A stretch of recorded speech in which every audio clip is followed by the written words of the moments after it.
Olá pessoal, estamos iniciando mais um episódio do Conexões 360 Graus. Conexões 360, que é a abordagem plural e diversa que o blog do Ian Luca propõe no jornalismo político do estado de Pernambuco. Hoje temos a alegria de estar direto do gabinete do vereador Tiago Medina, onde nós teremos também a satisfação de conversar com ele sobre a sua atuação na Câmara de Vereadores do Recife, já aí beirando um ano do seu primeiro mandato, ele que é um dos vereadores mais novos, na verdade o mais novo da Câmara, e que tem tido uma atuação reconhecida não só pela imprensa, mas também pelos próprios recifenses, pernambucanos e também brasileiros. Eu tenho a alegria de tê-lo aqui conosco, vereador, um prazer imenso de receber nesse espaço. Prazer, Ian, por estar aqui no gabinete, conversando com a gente, ao ouvir também, certeza que vai ser um bate-papo bem legal.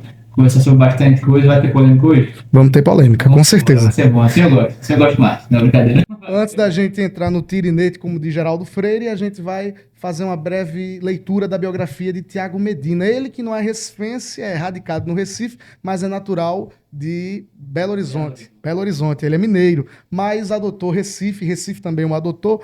É um jovem político eleito vereador nas eleições de 2024 pelo Partido Liberal, o PL, com 10.540 votos. Nascido em 16 de abril de 2003, em Belo Horizonte, se destacou nacionalmente ainda antes de assumir um cargo político, um cargo público, um eletivo. Era o que a gente conversava antes de iniciar aqui o nosso programa. Ao denunciar o uso de materiais de cunho ideológico em instituições de ensino públicas e também privadas, como no caso da Universidade Católica de Pernambuco. Essa atuação lhe rendeu visibilidade entre eleitores conservadores e o consolidou como uma das principais vozes da nova direita do estado de Pernambuco. Com uma trajetória marcada pelo ativismo nas redes sociais, Medina defende pautas como os valores cristãos, a liberdade educacional, a segurança pública e o incentivo ao empreendedorismo, além de, claro, outras pautas que se correlacionam. A sua campanha eleitoral foi centrada na renovação política e na crítica a práticas que considera prejudiciais à população, como, por exemplo, o Zona Azul do Recife, que é um ponto bem polêmico. Na Câmara Municipal, Tiago Medina exerce a liderança da bancada do PL e ocupa o cargo de vice-líder da Comissão de Desenvolvimento Econômico, uma das mais importantes da casa. E apesar das especulações, ele não está na Comissão de Ética da casa, né?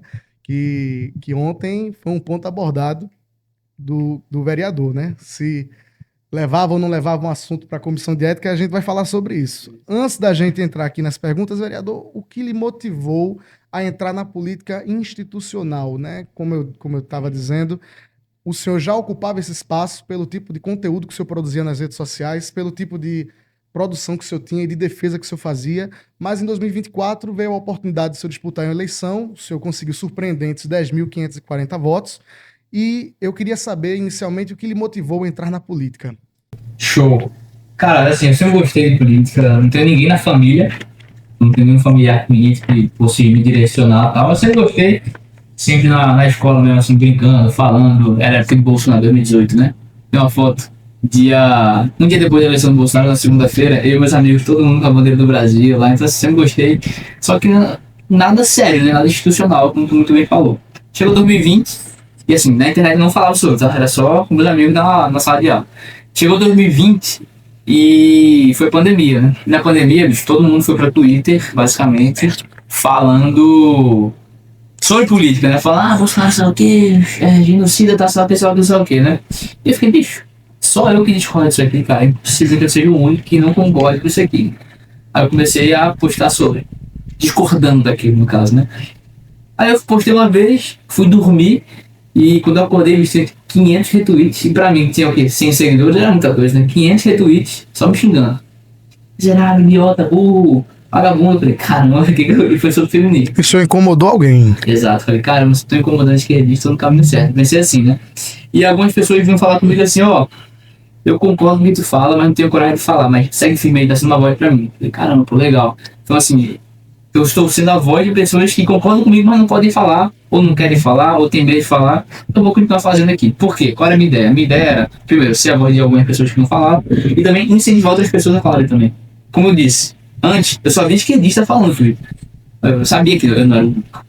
Então, se eu começasse a falar, talvez outras pessoas também começassem a falar, fosse um efeito dominó, né? Isso. Efeito dominó. E foi passando tempo. Eu falei, pô, em 2020, tem 17 anos de idade, né? Eu falei, cara, em 2024 você candidato a vereador. Só que não é brincadeira, né? Tô 17 anos, tal. Tanto que tem na dia de professor no terceiro ano, né? Aquela prenda. Aí eu lá, não tinha nem terno, né? Eu tava com uma camisa social, uma gravata. Essa gravata aqui, inclusive, que eu tava usando hoje, ó. Essa gravata aqui é do meu pai, ó. É do meu pai. Essa gravata, uma plaquinha. Vote em Medina 2024. Só assim, já previu o futuro, olha aí. Não, mas aí, bicho, foi passando tempo, chegou 2022, aconteceu isso aí que tu disse. Da Unicap. Que era assim, do Bolsonaro, lá tinha professor usando broche, distribuindo material de Lula, era tudo isso, Lula e Marília na época, né? E não tinha nada de Bolsonaro. Aí o pessoal chegou pra mim, alguns alunos, e falou, meu irmão, eu tinha o quê? Eu tinha 19 anos, acho. Meu irmão, a gente tem que fazer alguma coisa, cara. Se eles podem, também pode fazer. Eu falei, isso, irmão, vamos embora então. Nunca nem estudei na Católica, tá? Mas fui lá, aí fez uma manifestação, a gente convocou uma manifestação, né? Começou a distribuir muito, eu pedi assim, não tinha material do Bolsonaro em Recife, por algum motivo. Era muito difícil de achar. Eu juntei tudo que eu tinha, peguei com gente que tinha também, a gente foi distribuir na Católica. Muita gente começou a pegar, a gente convocou uma manifestação mesmo, com trio e tudo, pra quinta-feira. Aí a pessoa começou a endoidar. Aí na quarta-feira à noite, a gente ia na segunda, na terça, quarta-feira à noite, a Católica cancelou as aulas. Da quinta-feira. Já numa reação. E a reação pra gente não, pra ver se ia vir igual ao nosso evento, né? Sim. Só é claro que a gente, irmão, querem boicotar o nosso evento, tá? Essa faculdade comunista, falei, faculdade comunista, o que a gente vai fazer? Outro dia a gente fez, saiu na Globo, matéria e tal. Tanto que por muito tempo eu fui conhecido como bolsonarista da Católica, que eu nunca nem estudei lá, mas eu era bolsonarista da Católica. Então eu comecei a perceber, bicho, olha isso, se não tiver ninguém nas universidades fazendo campanha, por exemplo, ou ocupando espaço, só vai ter esquerdista lá. Foi o que os meus olhos viram em 2022. Aí eu pensei, pô, meu irmão, em todo aspecto, em todo âmbito, em todo local é assim também. Na política também é assim. Se não tiver gente pra ser oposição, pra fazer o contraponto, é só deles, cara. Em Recife, infelizmente, é isso que acontece. A maioria é deles, de esquerda, e PSB, que a gente pode ver hoje na prefeitura. E se não for eu que vou fazer essa diferença, vai ser quem? Eu falei, cara, então tem que ser eu. Vamos embora. Aí em 2024, me candidatei, graças a Deus. 10.540 recifenses depositaram a confiança em mim, então aí quase um ano de mandato já, é onde agora. Muito bem, e também, assim, como você falou, você propôs um movimento contrário àquele que já estava, que existia, que é predominante, segundo o que o senhor está trazendo para nós, predominante da esquerda, a esquerda que ocupa muito bem esse local, na verdade, por muito tempo ela ocupou, mas que hoje, para os bons observadores, principalmente desse fenômeno mais digital, sabe que a direita tem um destaque muito maior, por exemplo, nas redes sociais, e o senhor nota isso também, que hoje já existe na verdade, uma diferenciação muito grande na forma como a esquerda e como a direita se comunicam com os seus. Ah, não, com certeza, sim. Assim, a esquerda, como você falou, domina, né? Mas dominou por décadas, 50, 60 anos, fazendo trabalho de base. Então hoje, a universidade tem professor esquerdista, basicamente. Claro, tem exceções, mas falando no geral. Professor esquerdista, a reitoria tudo esquerdista, na parte cultural. Então eles conseguiram dominar tudo, politicamente também falando. Então agora é como se fosse uma contra-revolução, eu chamo de reconquista. A gente está reconquistando o espaço que eles tomaram da gente, e está reconquistando todas essas áreas através da rede social. Uma coisa que você muito bem falou, tem uma coisa que eu percebo. Se eu for pegar a adolescência hoje, os adolescentes de 11 a 15 anos, meu irmão, todo 90% de direita, cara. Fala, não, só que 90% da direita, é inacreditável o trabalho que o Nicolas conseguiu fazer também, de atingir essa galera. Ah, mas eles não votam, mas, meu irmão, eles são o futuro do Brasil, cara. Então, assim, é muito importante isso e percebe, assim, através do digital a gente consegue chegar onde a gente não chegava. Né? Por exemplo, tá num sindicato lá, ou numa cidade pequena que só tem esquerdista. Mas o cara tem celular, né? Isso. Você consumir um conteúdo que chega lá na rede social e começa a ver a verdade. Caramba, o que me contaram é mentira, talvez do lado de lá seja verdade. Meu trabalho é muito importante, a gente tem feito isso. Você tem conseguido furar a bolha, porque por muito tempo o algoritmo, na verdade, ele trabalha para que você mantenha certas bolhas de filtro. Então, se o sujeito consumir determinado tipo de conteúdo, ele vai receber. O senhor nota que o seu trabalho na sua frente digital tem conseguido furar bolhas? Cara, tem, graças a Deus. Ontem mesmo aquele caso que teve com o Jô, deu uma furada de bolha, né? Se for ver meus comentários, tem um monte de gente lá que nunca me seguiu. E que... Miserável e tal. Tem dois lados, né? Isso. Faz nada, o outro é, caramba, não conhecia, legal. Então a gente tem furado, graças a Deus, com uma bolha assim. As pessoas têm visto o trabalho, têm visto a realidade.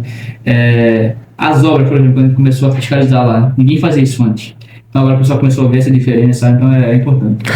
O senhor antecipou, a gente vai agora dar continuidade falando sobre o episódio de ontem. No momento que nós estamos gravando esse episódio, a Câmara protagonizou, há mais ou menos 24 horas atrás, um embate muito acalorado, um dos de tantos que se tem ali dentro, mas um embate muito acalorado quando a vereadora do PSOL, Jo Cavalcante, ela trouxe o tema em relação à operação de contenção lá do Rio de Janeiro, e houve ali um momento onde ela acusou, ela chamou, né, no vídeo é possível ver isso, de bandidos. Ela generalizou, na verdade. Inclusive, até um colega, seu Eduardo Moura, questiona se ela estava se referindo a ela, disse que bandido é todo mundo que, né?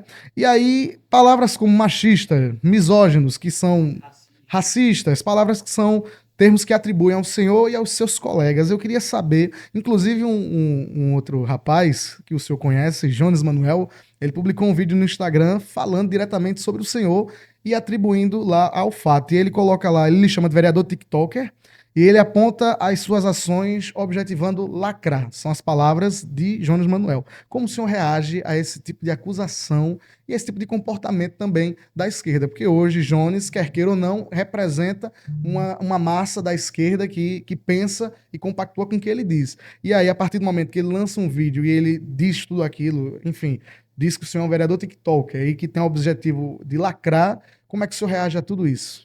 Meu irmão, com muita tranquilidade, velho, receber xingamento comunista pra mim é elogio, tá? Principalmente um cara que fala que, em favor da revolução, ele apoia matar opositores. Meu amigo, se eu tô discordando desse cara, pra mim é um bom sinal. Se eu fosse elogiado por ele, tava no caminho errado, né? Elogiado por passador de plano de ditador, que é o que ele faz. Cara, assim, eu vejo com muita tranquilidade, de verdade. Poxa, vamos lá, ele fala muito. Até fala no vídeo, eu vi esse vídeo, me mandaram hoje, não tinha visto. Ele postou ontem, me mandaram hoje, né? Me marcaram lá. A minha mãe falou que quando. Quando um burro escuta outro burro, abaixa a orelha. Isso. Tal, né? É engraçado. Quando um fala, o outro abaixa a orelha. Essa hora é engraçado. Acho que faz 3 semanas. Faz 3 semanas que ele foi pra Globo ficar chorando aí que tava recebendo ameaça, né? Porque ele não abaixou a orelha também de burro e ficou ouvindo pra discordar. Interessante. Então, assim, quando tem uma colega de casa, do PSOL, interessante, né? Sempre do PSOL, chamando de racista. Racista é crime, né? Inaceitável, né? Caramba, então, imputar crime a alguém é... Imputar também não é... Exato. Pois é.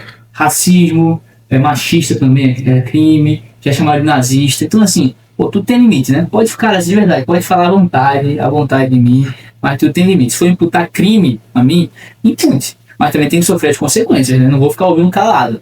Se ele se chama de burro e acha que tem que abaixar a orelha, ele pode se chamar de burro à vontade, Jones Manuel. Eu não sou.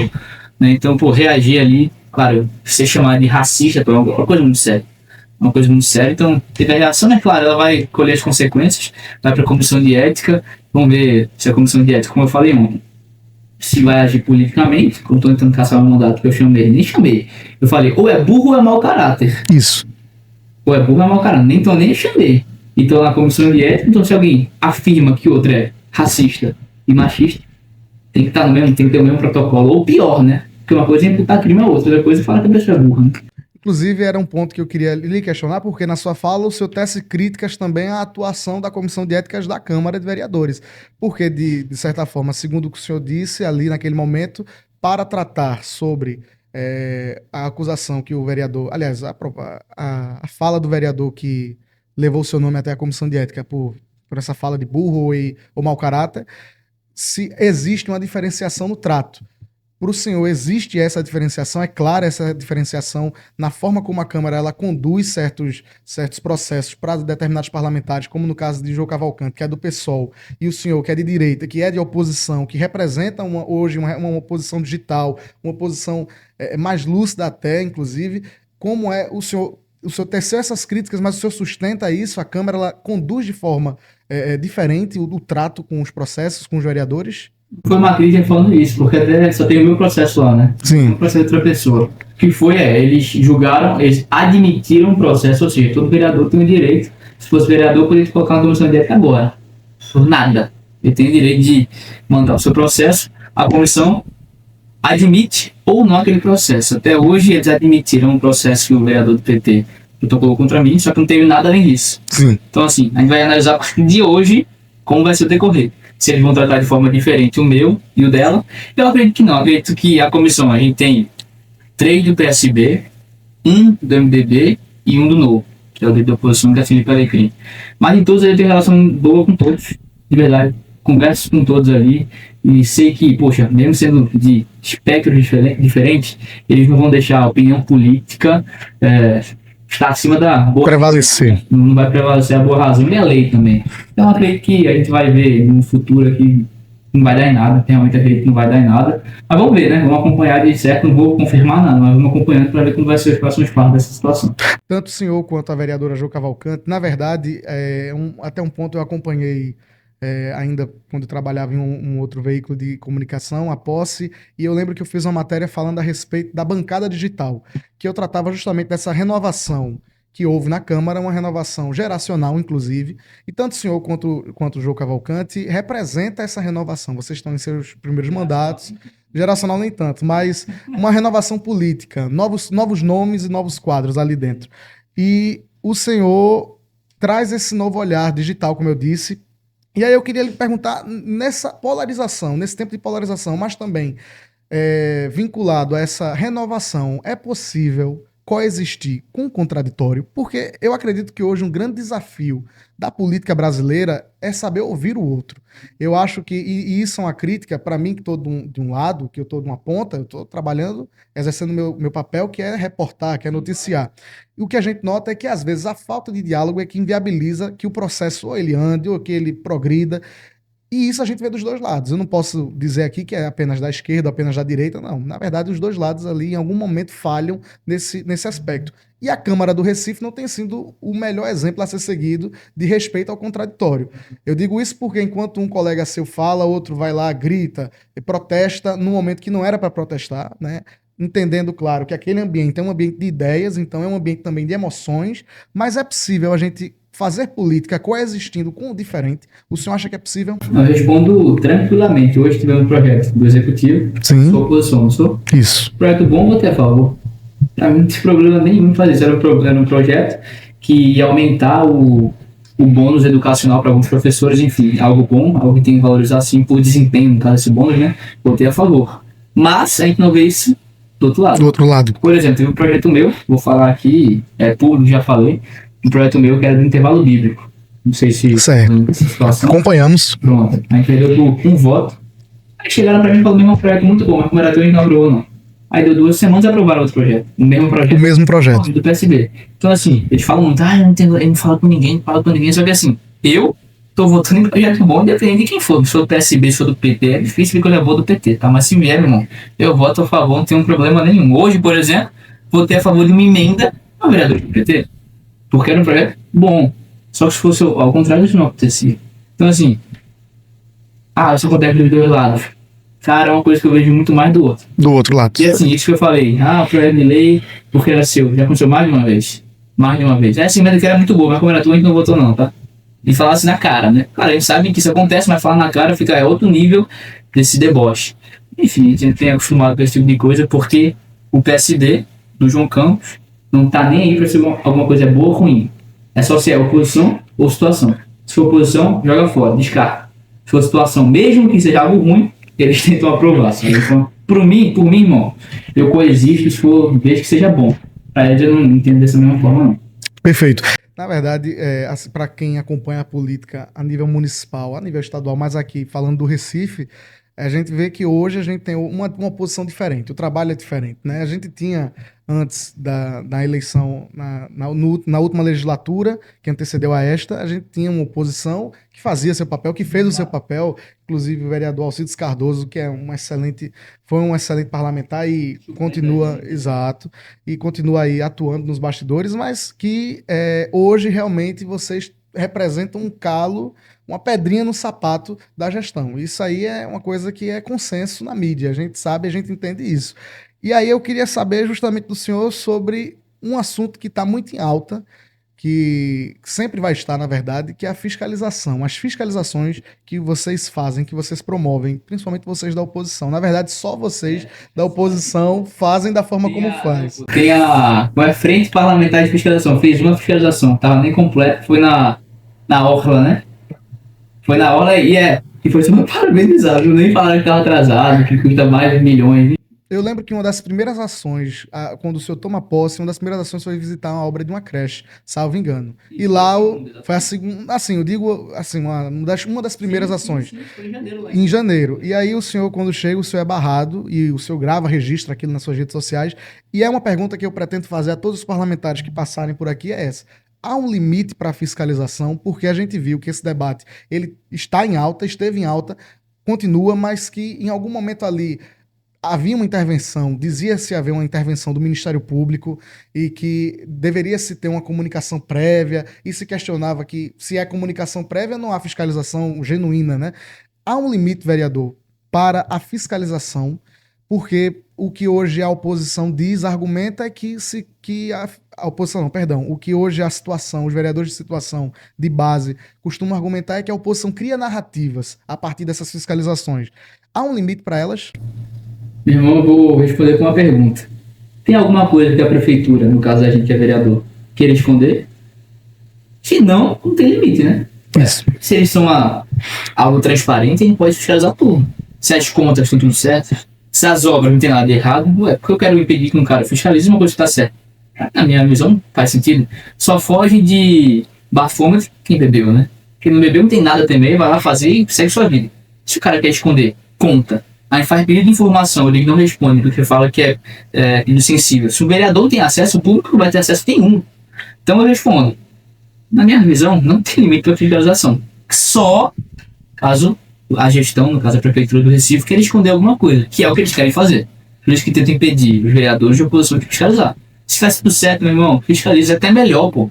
Se eu for fiscalizar alguma coisa, tiver tudo certo, eu falar o quê? Vim aqui na fiscalização, não tá atrasado, não tem tiro de valor, tá tudo perfeito como eles falaram. Eu vou mostrar pro povo que tá tudo certo, cara. Se eu for numa unidade de saúde, tiver tudo perfeito, o pessoal lá, ainda mais Eduardo, por exemplo, faz live, eu faço um vídeo de post, eles vão ver na íntegra, pô, que tá perfeito, eu vou fazer o quê? Mas aí quando o cara barra, mesmo que não tenha alguma coisa errada, que a gente sabe que tem, aquela pouca do cara, deve ter coisa errada aí, tá querendo esconder alguma coisa, e toda vez que a gente entra, tem coisa errada. Então, respondido aí, pra mim não tem limite. Não há esse limite. Não há limite de fiscalização só pra quem quer esconder alguma coisa. Eu digo isso porque é um fenômeno que em outras cidades já havia, né? Mas que hoje, por exemplo, o Eduardo faz ao vivo, como você mencionou, como o senhor mencionou, que o senhor grava vídeo e publica. Em outras cidades já se tinha isso. O método tradicional, o vereador ia, tirava uma foto na frente, que era o que a gente recebia, né? A imprensa recebia.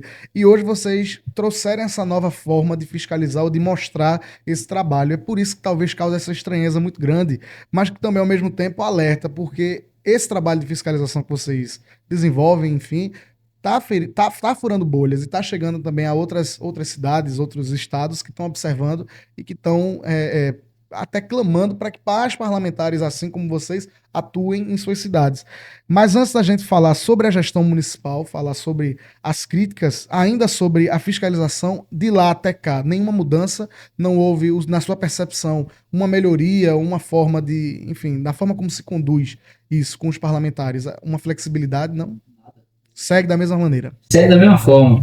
Quando eu fui lá, que muito bem disse que eu fui barrado na fiscalização da creche, na creche Aeroclube. Tem que agendar a fiscalização, tem que dar fiscalização, tem que ligar pro secretário, pro subsecretário, tudo. Aí passou um tempo, a gente foi numa biblioteca que era anexa a um compasso. Foi que eu mostrei os livros, um monte de conteúdo pornográfico numa biblioteca da primeira infância. Segundo o João Campos, era para formar a nova geração, ter a informação, né? Ok, fomos lá, foi tudo tranquilo e tal, postei, porque não foi live, postei o vídeo. Quando eu postei o vídeo, meu irmão, sai uma notinha que chega no nosso acesso, no nosso contato, né? Não pra gente, pro pessoal do Compasso, só que mandaram pra gente, falando que era proibida a fiscalização. E caso o vereador entrasse lá de novo, era para comunicar imediatamente a gestora do Compasso. Isso aí foi o que faz 2 meses. Em janeiro faz 10 meses. Então não melhorou nada, ele tem piorado. Por que tem piorado? Porque ele tem visto que a popularidade dele só cai, né? A popularidade dele só cai, 80%, agora tá 45%, daqui a pouco vai estar caindo. Porque o povo tem chegado à realidade, cara.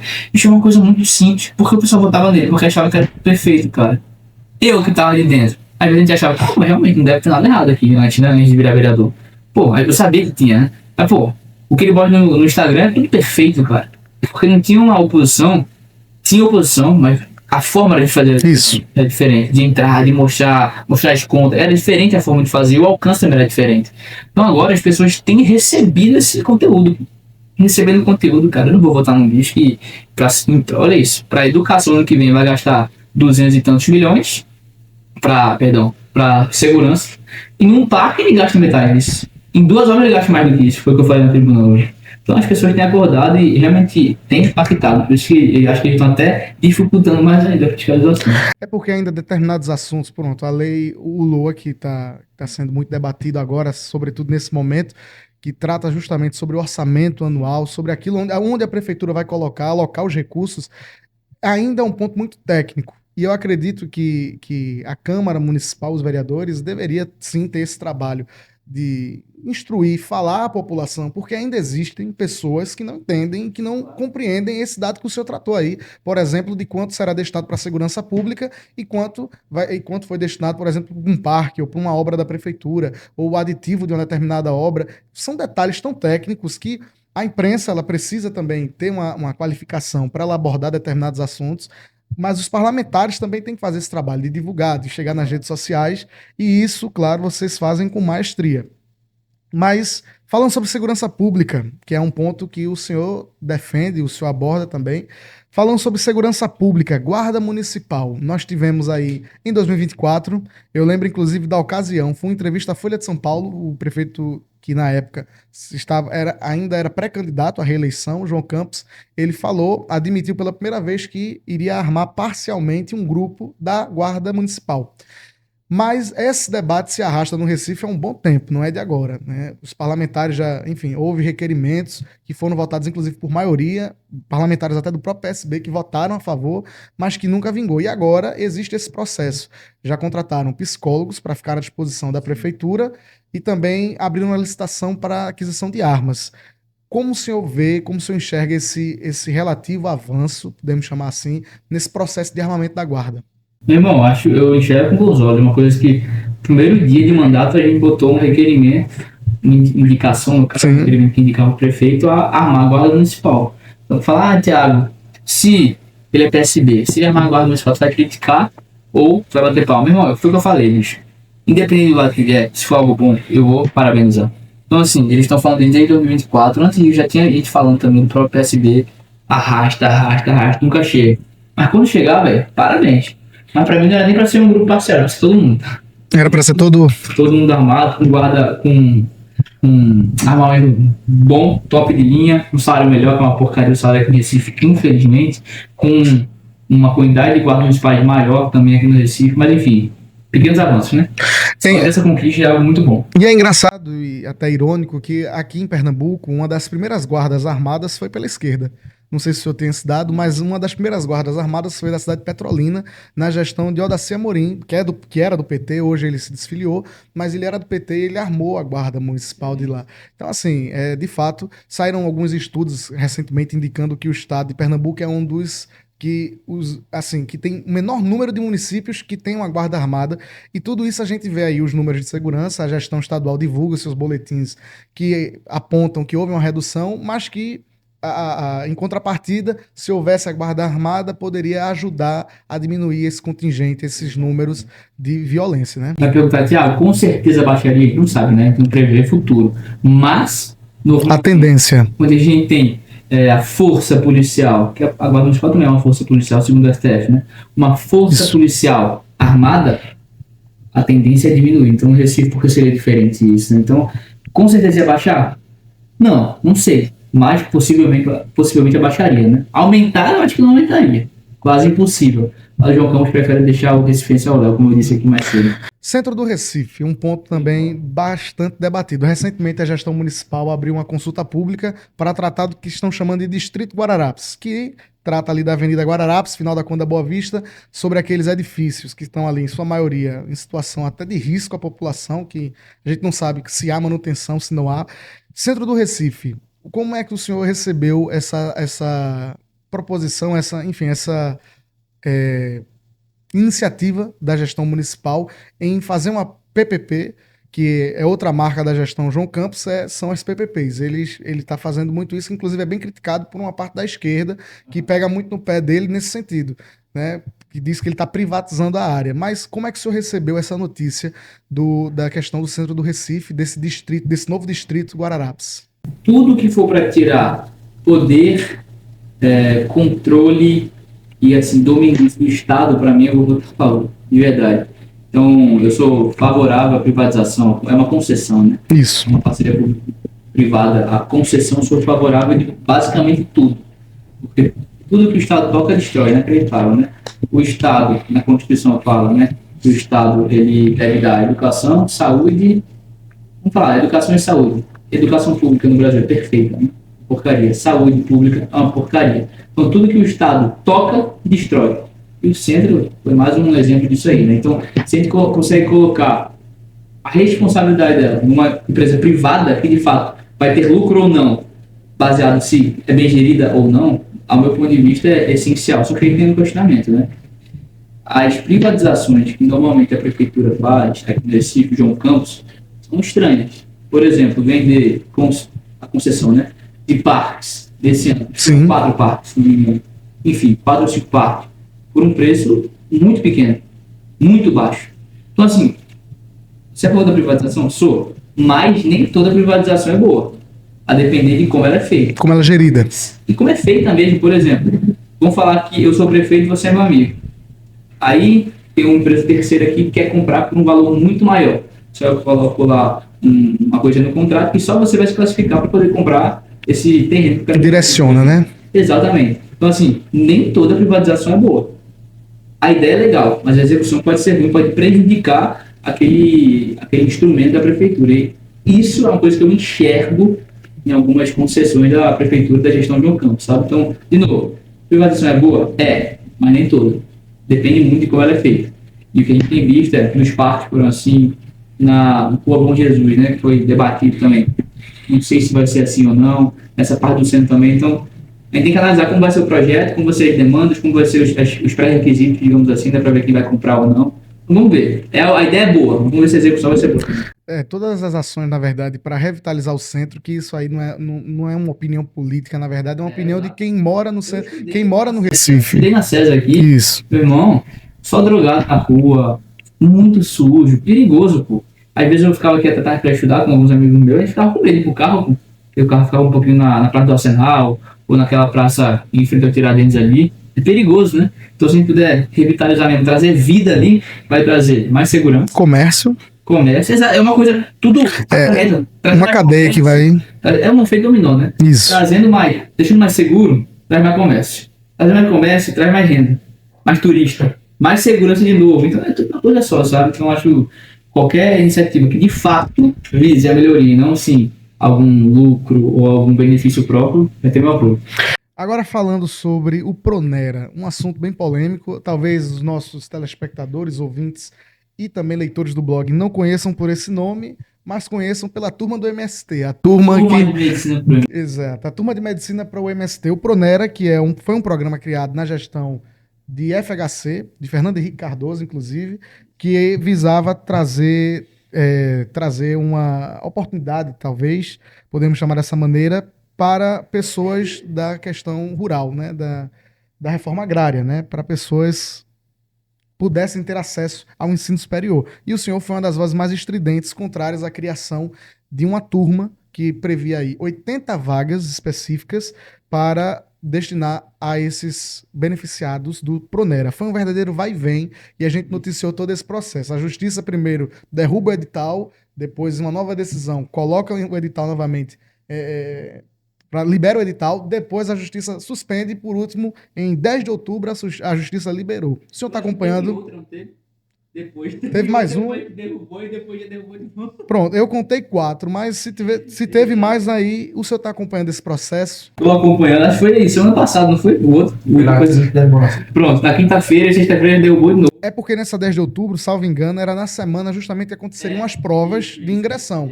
Aí quando liberaram, as provas aconteceram num domingo normalmente, né? Não aconteceram. Não aconteceram? Ia acontecer, só que aí como teve esse bloqueio, eles botaram mais pra longe, né? E aí, o senhor está acompanhando esse processo? Acompanhando, a gente entrou com agravo interno, mas até agora não teve decisão nenhuma, né? Não teve decisão nenhuma autorização. Então, hoje vai ter essa turma. Ela vai existir? Hoje vai existir. Claro, vai depender da decisão da turma. Até porque a grafite é basicamente para isso, né? Para ver se recorre a decisão do desembargador. Mas hoje, ela está liberada. É um absurdo, é um absurdo. O curso mais disputado do Brasil, você vai falar, você tem preconceito com o MST. Zero preconceito, meu irmão. Mas Zero preconceito, vereador. Tá registrado que o vereador tem zero preconceito com o MST. um burro, bicho. Ah, Sabe, velho? Zero preconceito. Mas estude, pô. Ele mesmo se chama de burro, bicho. Meu irmão, eu quero fazer medicina, mas não quero fazer o Enem, não. Cara, peraí, meu irmão. Fazer medicina com redação até eu faço. E eles sabem, pô, o tema. No edital fala o tema, pô, sobre reforma agrária. Me poupe, meu irmão. Então, se for assim, vamos fazer curso de medicina para vereador com tema discurso na tribuna. Pô, piada, né, velho? Piada. Tem algo direcionado para poder transformar em politicagem, velho. Ainda mais a profissão de medicina, né? Bicho, imagina. Tu vai ser atendido. Aí tu não vai ser atendido porque era melhor, não. Vai ser atendido porque o cara fazia parte do MST. Isso não existe, cara. Isso não existe. Então, foi totalmente contrário. o senhor criticou aí os critérios, inclusive eu não vou me recordar agora precisamente o nome do desembargador, mas foi uma das primeiras decisões que derrubaram o edital. Havia o argumento, um dos fundamentos utilizados era de que a lei de cotas, a lei 12.000 alguma coisa, já correspondia, já atendia a certas demandas. Então não era necessário existir através do Pronera especificamente para um grupo, né? Exato. E vamos reafirmar aqui, só para deixar claro. Não é que é uma cota. Isso, é uma criação de uma... É uma turma que eles vão abrir exclusivamente para esse pessoal. Que é mais absurdo ainda. 80 vagas do curso mais disputado do Brasil, que pessoas passam anos estudando para poder passar numa federal. É a federal, pô, o FPE. Os cursos mais difíceis do Brasil. Passar aqui, vai para MST. Se for assim, eu vou filiar. Como é que filia na MST para MST? Ainda falando... Eu vou invadir tua casa, viu? Se eu vou invadir tua casa, vou falar que é minha, meu filho. Eu vou ficar com uma casa minha e vou virar... E vai poder cursar medicina. Perfeito. Vereador, ainda falando sobre as recentes polêmicas, além do Pronera, que eu queria que o senhor trouxesse para a gente essa atualização, porque por algum instante a mídia parece que colocou uma pedra em cima e a gente não está recebendo mais nenhum desdobramento, nenhuma notícia sobre.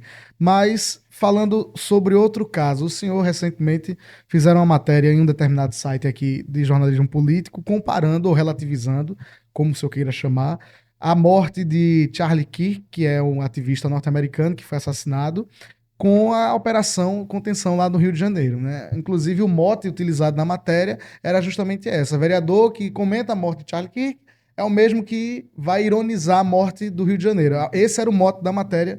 Enfim, o senhor leu essa matéria? O senhor chegou a ler? E com certeza é a matéria mais burra que eu já vi na minha vida, cara. Na moral, é inacreditável. Quero comparar um assassinato político, que foi o assassinato político, do Charlie Kirk. Ele estava envolvido com tráfico? Acho que não, né? Estava envolvido com droga? Acho que não, né? Era um adulto, inocente, pai de 2 filhos, que ia em universidade para conversar.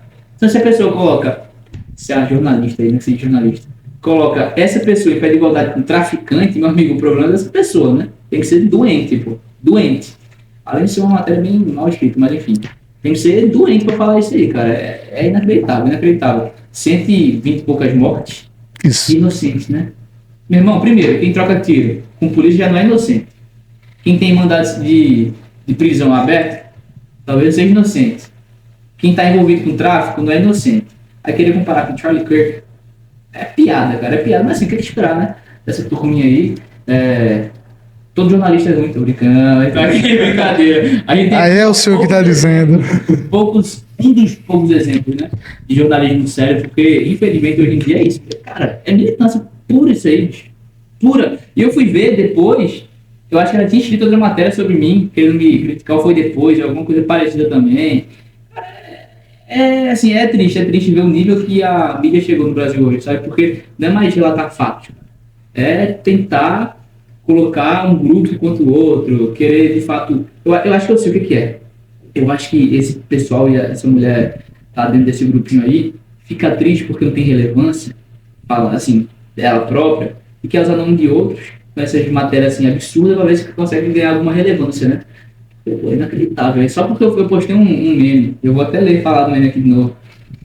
A professora perguntou na sala de aula, qual é a diferença entre Ibope e Ubope? Aí o Joãozinho levanta a mão aqui rapidinho, você já viu isso aí? Levanta a mão rapidinho e fala, professora, o Ibope aumenta os eleitores do Lula e o Bope diminui. E ele tirou 10. Pô, foi essa. O senhor postou isso nos seus stories, não foi? Postei no meu story, velho. Postei no meu story, pô. Eu ri muito, convenhamos. Ri muito, fui preso, brincadeira. Mas ri muito desse meme aí, compadre. Inacreditável. Pronto, perfeito. Não, na verdade, acredito que a Operação Contenção que foi realizada no Rio de Janeiro, que, enfim, a mídia está repercutindo bastante, é o assunto que está em alta, mais em alta.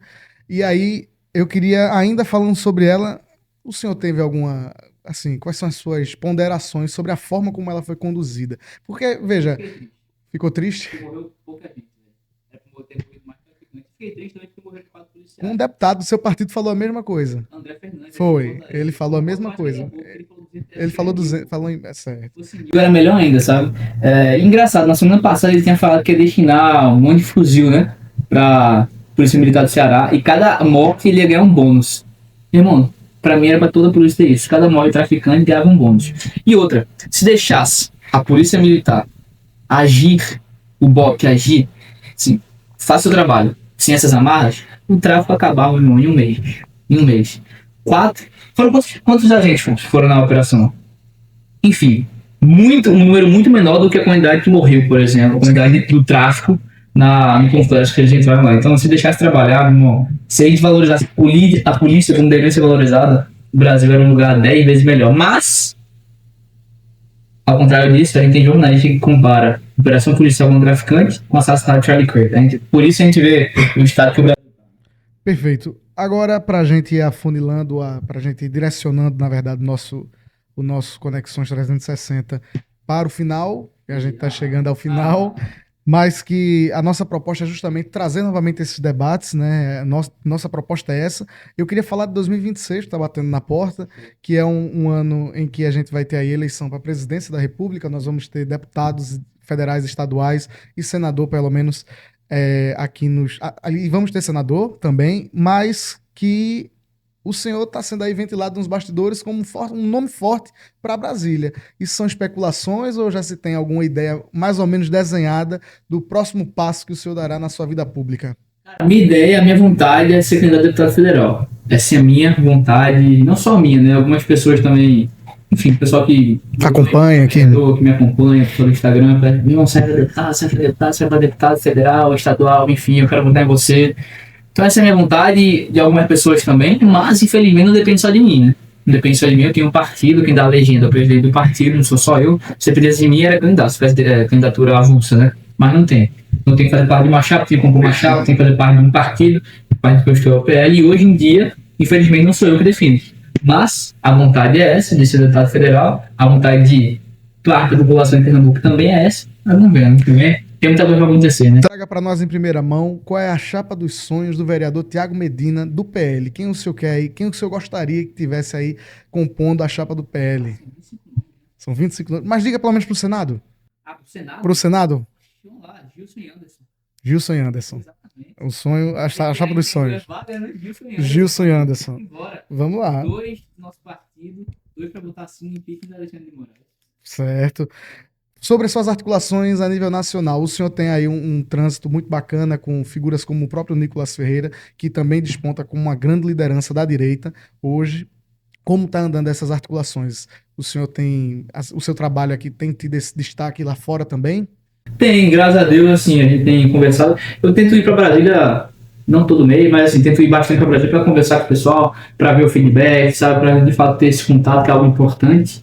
E graças a Deus tem repercutido, sabe, graças a Deus mesmo. Porque João Campos é uma figura conhecida nacionalmente, né? Então todo mundo que bate em João Campos, as pessoas começam a olhar também. Então eles têm percebido não só o meu trabalho, mas de Eduardo, de Gilson, de Felipe Moura, de Eduardo, Crim, enfim, os outros da oposição também. E acredito que justamente por causa disso, porque a aprovação dele tem caído. Como eu falei, é muito evidente, ele está na mídia o tempo todo. Ano que vem tem eleição para governador, então quem está antagonizando com ele automaticamente tem esse holofote também, sabe? Então tem tido sim essa circulação, essa conversa com o Nicolas, com o André, com o Valdemar, com o Anderson, com a Beatriz, todo mundo do PL no nosso partido. Perfeito. Agora, sobre Bolsonaro, que é uma das figuras mais emblemáticas da política brasileira, mas que segue inelegível por uma decisão do Supremo Tribunal Federal, ele segue inelegível, mas que ainda o PL não trabalhou ou não trabalha um nome que venha, eventualmente, em 2026, substituí-lo. Na verdade, existem ali ideias, cogitações, especulações, mas não se tem essa informação. Bolsonaro é candidato para o senhor em 2026? Meu irmão, isso aí só o futuro vai saber. Só o futuro vai dizer, no caso, não tem essa informação. Primeiramente, falar que o que estão fazendo com ele é totalmente inacreditável, totalmente injusto. Crime nenhum, mesmo assim, inelegível. Inelegível por uma coisa que a própria Dilma havia feito quando era presidente, não aconteceu nada com ela, reunião com embaixadores. Piada isso aí, né? É uma prerrogativa do presidente. Mas, enfim. Cara, eu não sei. Se for candidato, vai ter meu voto. Com certeza, vai ter meu voto. Ou quem for o candidato dele que ele indicar no ano que vem. Mas, de fato, faltam poucos meses para a campanha começar. Isso. A gente não tem um nome, assim, certeiro. Tem vários nomes que ventilam, né? Como você também falou, Tarcísio, tem o Ratinho Júnior, tem o Caiado, enfim, vários. Tem os próprios filhos dele. O Eduardo Bolsonaro lá nos Estados Unidos, exatamente. Mas a gente não tem o nome. Eu acho que a gente precisa decidir logo esse nome para começar a trabalhar no Brasil todo, né? Até porque se a pessoa for no Sudeste, talvez o pessoal do Norte não conheça essa pessoa. Isso. Então a gente tem que começar a trabalhar. Acho que quem for o candidato vai ter o meu apoio, vai ter o meu trabalho também aqui em Recife para conseguir voto para as pessoas. Eu acredito, vereador, para a gente encerrar o nosso bate-papo, eu acredito que a autocrítica é uma das ferramentas muito interessantes para toda figura pública, toda figura política. Eu acho que deveria ter um momento de parar e falar assim, onde é que eu posso melhorar, sabe? Porque às vezes a vaidade, né, a vaidade nos cega e eu acho que não pode existir isso. Tanto a esquerda quanto a direita terminou centralizando muito o poder e a figura, enfim, aliás, o poder a determinadas figuras. Então hoje a direita tem Bolsonaro. Hoje a esquerda tem Lula. É um debate que eu costumo ter com alguns colegas, na ausência de Lula, quem é o nome forte da esquerda? Não existe. Pelo menos eu não consigo identificar um nome forte da esquerda que consiga fazer o que Lula fez, que foi unir, realmente ter essa popularidade a nível nacional, conseguir eleitores em determinadas regiões do país e conseguir ser eleito. Bolsonaro, a mesma coisa. O senhor acabou de falar esse ponto. Existem figuras que são mais conhecidas no Sudeste, no Sul, mas Bolsonaro é a nível nacional. Ele conseguiu essa proeza graças ao trabalho que ele desempenhou enquanto deputado, mas também, enfim, sua militância dentro do espectro político dele. O senhor não acha que a direita ela falha em não trabalhar um segundo nome, uma segunda opção, não por falta, porque, por exemplo, o Gilson, ele fala muito, Gilson pai, Gilson Machado filho, que é pai do vereador Gilson Machado, né? Aliás, Gilson Machado Neto, que é pai do vereador Gilson Machado Filho. Eu digo Gilson Machado pai.